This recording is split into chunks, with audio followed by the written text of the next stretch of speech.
Monument payant le plus visité au monde, avec plus de 7 millions de visiteurs, la Tour Eiffel est le symbole de la France et de Paris. Le Musée de l'Homme a été construit à l'occasion de l'Exposition universelle de 1937. Située sur la place du Trocadéro, cette institution traite de l'histoire naturelle et culturelle de l'homme à travers le monde.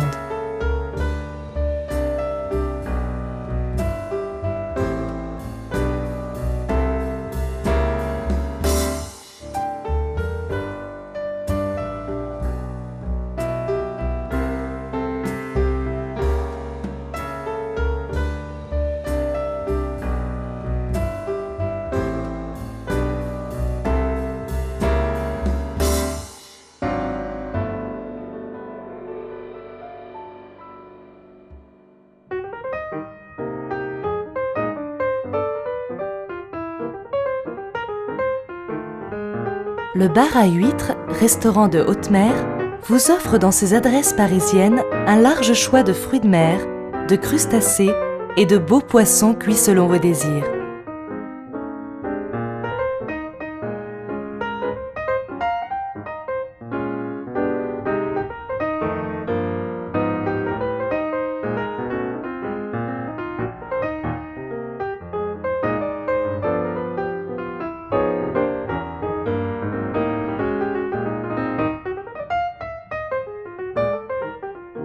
Présents tant sur la rive gauche que sur la rive droite, nous vous accueillerons tous les jours jusqu'à 1h du matin. En haut des Champs-Élysées, l'Arc de Triomphe est le plus illustre symbole de l'histoire de Paris. Face aux Champs-Élysées, à plus de 50 mètres du sol, vous dominerez la vie parisienne et contemplerez les perspectives mondialement connues des urbanistes de Paris. L'avenue des Champs-Élysées est une grande et célèbre avenue de la ville de Paris. Elle est considérée comme la plus belle avenue de Paris et selon une expression couramment utilisée en France, comme la plus belle avenue du monde. Située entre la place de l'Étoile et la Porte Maillot, à 2 pas de l'avenue de la Grande Armée, la Villa Monceau est logée dans une ravissante maison de ville fleurie au 16 rue des Acacias dans le 17e arrondissement de Paris. Le restaurant est aménagé sur 2 niveaux. Vous y déjeunerez ou dînerez dans un cadre convivial et chaleureux typiquement parisien. La cuisine que vous propose le chef et son second est à la fois inventive et de qualité, dans la droite ligne de la tradition culinaire française, tout en prenant parfois des airs de bistrot. La carte des vins parcourt la France entière. Les vins de Bordeaux et de Bourgogne y figurent en bonne place. Vous pourrez y découvrir et déguster des vins rigoureusement sélectionnés et des grands crus exceptionnels. La place de la Concorde est située au pied de l'avenue des Champs-Élysées. Il s'agit de la plus vaste place de Paris. L'obélisque en granit rose érigé au milieu de la place, vieux de 3300 ans, sera offerte à la France en 1831 par le vice-roi et pacha d'Égypte. Le monument, d'un poids de 230 tonnes et mesurant 23 mètres de hauteur, se trouvait à l'origine dans le temple de Luxor. Il parviendra à Paris sous le règne de Louis-Philippe, à l'issue d'un voyage de 4 années. L'obélisque est recouvert de hiéroglyphes. Le socle décrit les moyens techniques ayant permis son transport et son érection sur la place.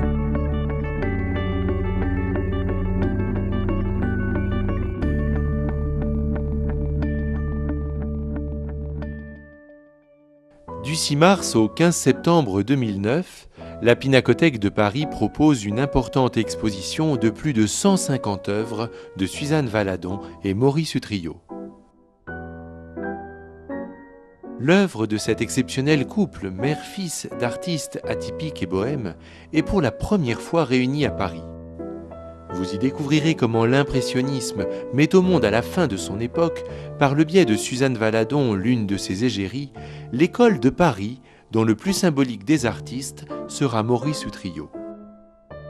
Tel un tournant entre 2 siècles, une filiation entre 2 univers artistiques, l'histoire passionnante de ces peintres géniaux au parcours complexe est à découvrir à la Pinacothèque de Paris.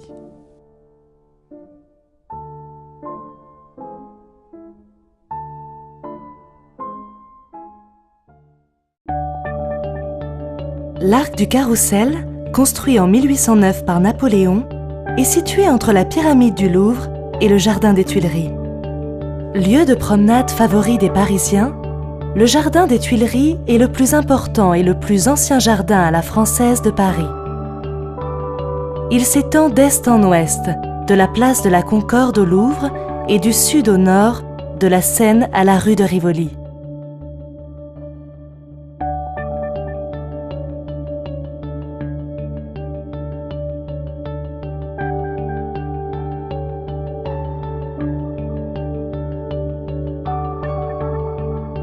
Au centre de Paris, le Louvre est un ancien palais royal transformé en musée. Il est situé à proximité de l'île de la Cité, qui fut le cœur du Paris médiéval et au point d'aboutissement de la perspective des Champs-Élysées.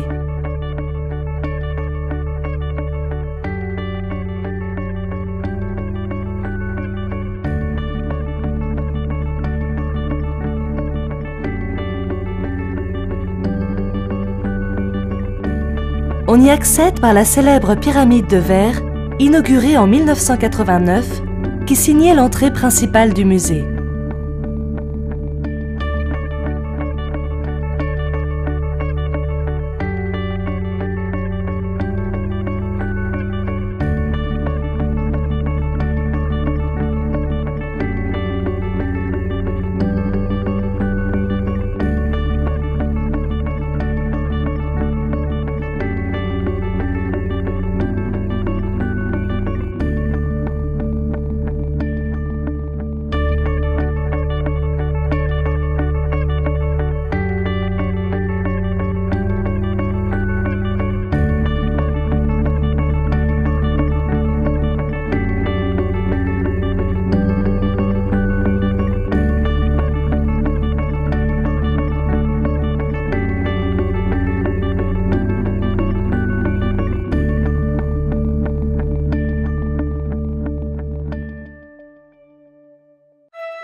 Divisé en 3 régions, le Louvre présente des œuvres de l'art occidental, du Moyen Âge jusqu'à 1850, ainsi que des civilisations antiques.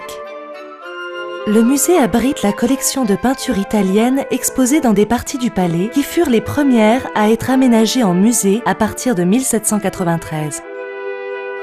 Le Louvre reçoit de 15 à 20 000 visiteurs par jour de toutes nationalités. La moitié d'entre eux au moins tiennent à voir les chefs-d'œuvre italiens, au premier rang desquels l'illustre Joconde.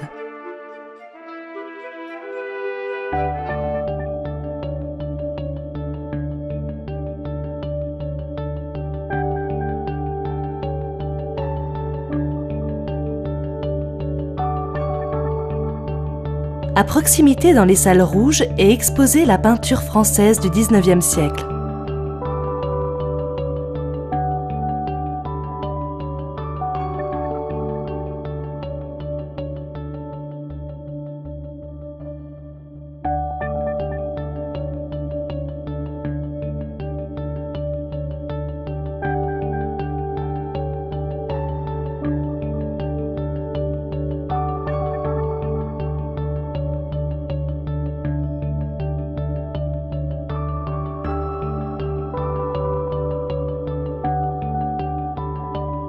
Découvrez l'ampleur du bâtiment, les galeries latérales, la grande nef et par-delà caché, il y a le pavillon et tous ses étages en hauteur, à travers les collections du Moyen Âge à nos jours.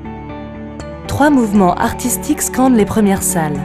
C'est la naissance des arts décoratifs, dans ce qu'ils révèlent du sacré et du quotidien, de ce confort ménagé pour conserver la chaleur, embellir la demeure et signifier la grandeur.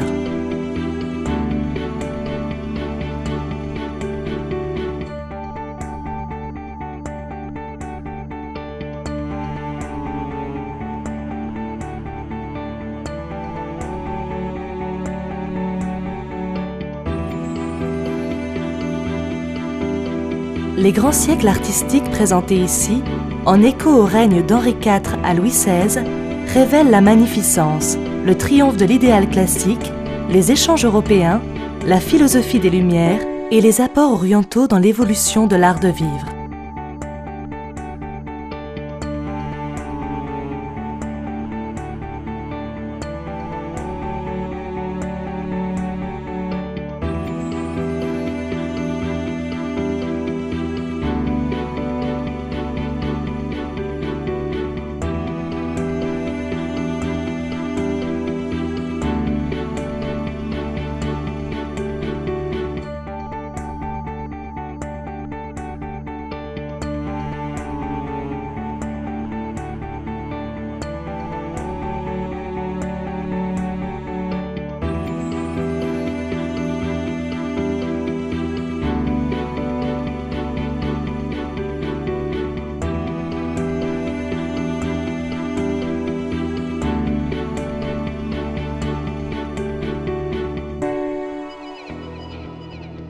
La Révolution a bouleversé les mentalités.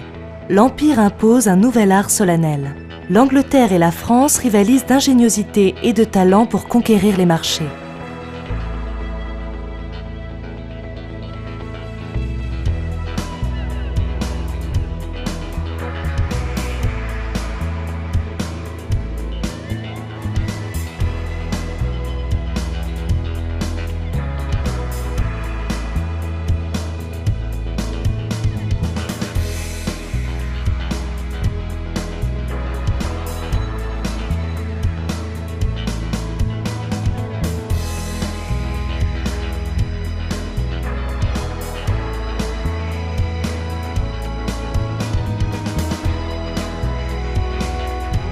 Le premier âge gothique, le gothique courtois et international et le gothique tardif. De l'art du sculpteur au métier du retable, tout vous est présenté au travers des différentes salles d'exposition. Les expositions des produits de l'industrie préfigurent les expositions universelles et font naître la vocation de conserver et d'encourager les créations inédites. L'urbanisation, l'uniformisation des modes de vie, la croissance permettent d'accéder à des biens jadis réservés aux privilégiés. Le plastique s'impose dans le quotidien. Sur un mode individualiste, de nouvelles scènes dans toute l'Europe offrent aux designers de nombreux terrains d'expérimentation et de création. La sobriété et le dépouillement sont les nouvelles tendances de ces années, accompagnées d'une réflexion critique et néanmoins ludique des créateurs contemporains.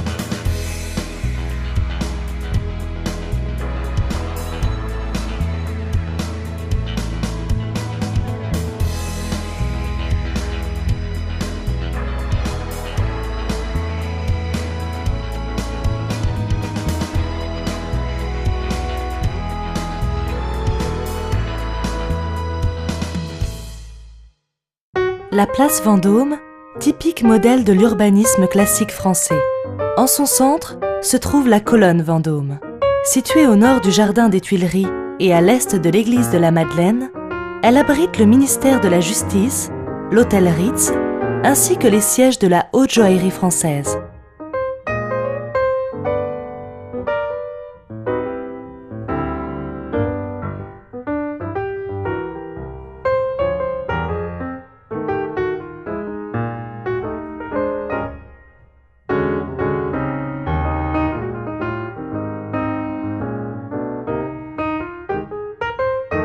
Cette construction, longtemps considérée comme l'Opéra de Paris, est désignée depuis 1989 par l'Opéra Garnier, du nom de son auteur. Elle est particulièrement représentative du style haussmannien.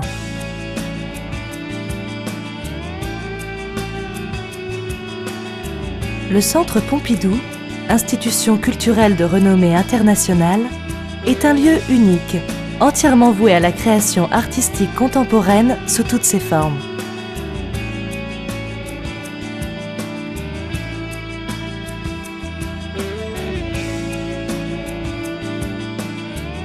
Installé au cœur de Paris, à la limite des quartiers des Halles et du Marais, dans un bâtiment emblématique conçu par Renzo Piano et Richard Rogers, le Centre Pompidou est un des lieux les plus visités de Paris. Il constitue un succès populaire avec 6 millions de visiteurs par an près de 190 millions de personnes accueillies depuis 1977, année de sa création. Ce centre d'art et de culture, à la forte identité, se veut pluridisciplinaire. Il réunit à la fois le Musée national d'art moderne et sa collection exceptionnelle de 60 000 œuvres. Première collection d'art moderne et contemporain en Europe, une grande bibliothèque de lecture publique, la Bibliothèque publique d'information, des espaces d'exposition temporaires, des salles de cinéma, de spectacles et de conférences, un institut de recherche musicale, l'IRCAM, et des espaces d'activités éducatives, notamment pour le jeune public. Cette programmation se déploie à l'extérieur de ces murs avec notamment la présentation de grandes expositions en France et à travers le monde.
C'est aussi un lieu de vie, avec son restaurant panoramique surplombant Paris, ses librairies et sa boutique design.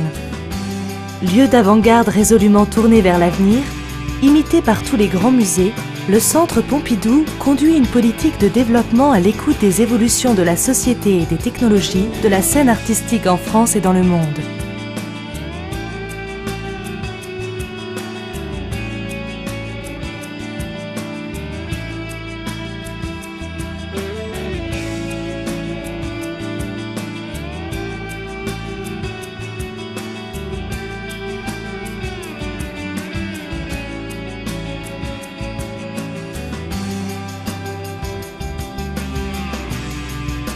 L'hôtel de ville est étroitement lié à l'histoire de Paris.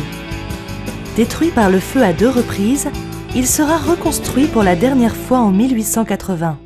Il héberge les institutions municipales de Paris, lieu de pouvoir où siège l'important Conseil de Paris. Il est un lieu de réception des hôtes du maire de Paris et possède également aujourd'hui un vaste espace d'exposition. Situé au bas du boulevard Saint-Michel, près du pont qui enjambe la Seine, la fontaine Saint-Michel est devenue un lieu de rencontre mythique des étudiants venus du monde entier. De Montparnasse à la Gaîté, flânez dans le quartier et arrêtez-vous à Bobino pour découvrir le cabaret.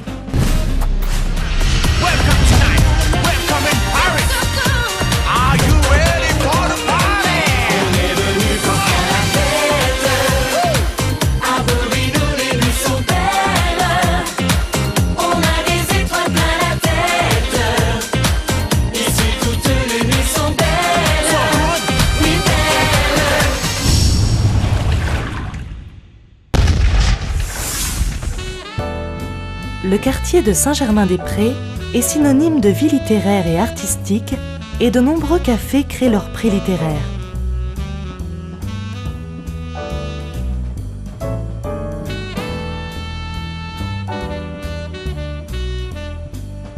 Après la scène et l'écriture, peintres et photographes sont nombreux à s'installer dans le quartier.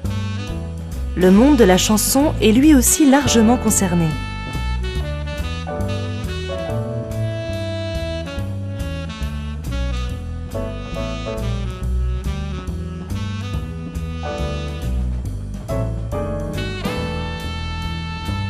Situé sur la montagne Sainte-Geneviève, le Panthéon a pour vocation d'honorer les personnages et rappeler les événements ayant marqué l'histoire de France. le Jardin du Luxembourg accueille la Haute Assemblée, appelée Sénat. Il s'étend sur 23 hectares animés de parterres de fleurs et de sculptures au cœur du quartier latin de Paris. Rendez-vous de prédilection des Parisiens, des étudiants et des promeneurs, il possède également un musée, le Musée du Luxembourg. Les bateaux promenades sillonnent Paris tous les jours pour toucher le cœur de la ville lumière.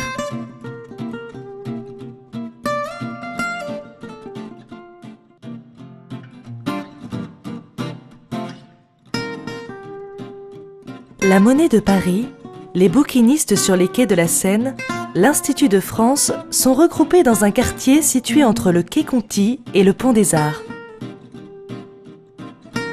À 2 pas des Champs-Élysées, les bateaux-mouches vous invitent au voyage pour découvrir toute la magie des bords de Seine, où viennent flirter pêle-mêle les monuments les plus prestigieux qui ont marqué l'histoire.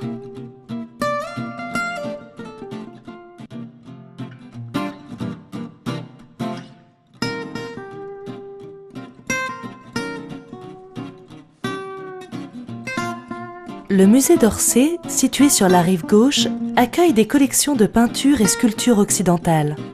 Après 2 ans de rénovation, le Grand Palais présente la verrière la plus grande d'Europe, 13 500 mètres carrés de surface. La nef est l'emblème du Grand Palais. Ses collections permanentes sont ouvertes gratuitement au public. Le Petit Palais, situé face au Grand Palais, a été entièrement rénové, alliant modernité et esprit 1900, ainsi qu'une nouvelle présentation de collection rendue à la lumière. Il bénéficie d'un charmant jardin intérieur avec bassin bordé de mosaïques et colonnades. Le pont Alexandre III est un pont franchissant la Seine entre le 7e et le 8e arrondissement de Paris. Il a été offert par le tsar Alexandre III de Russie.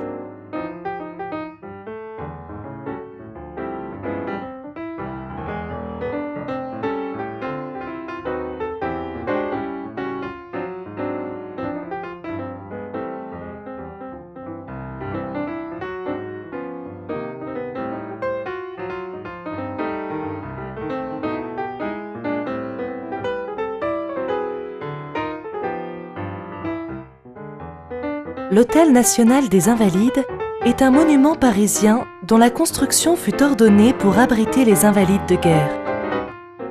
Aujourd'hui, il continue d'accueillir des invalides, mais également plusieurs musées et une nécropole militaire.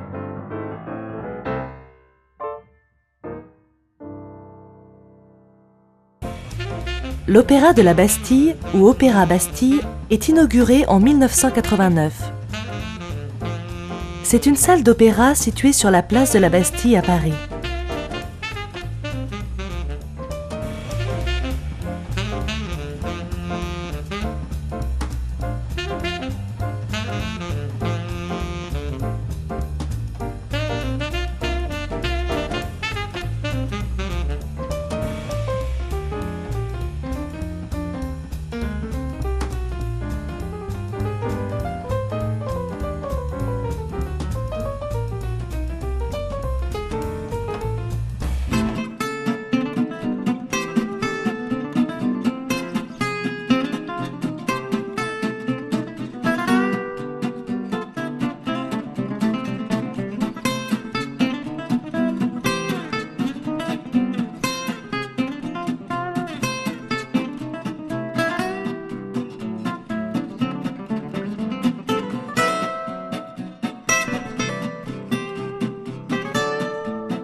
À présent, cap au soleil et rejoignons les îles de Guadeloupe pour une visite de rêve.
The islands of Guadeloupe, the islands of discoveries,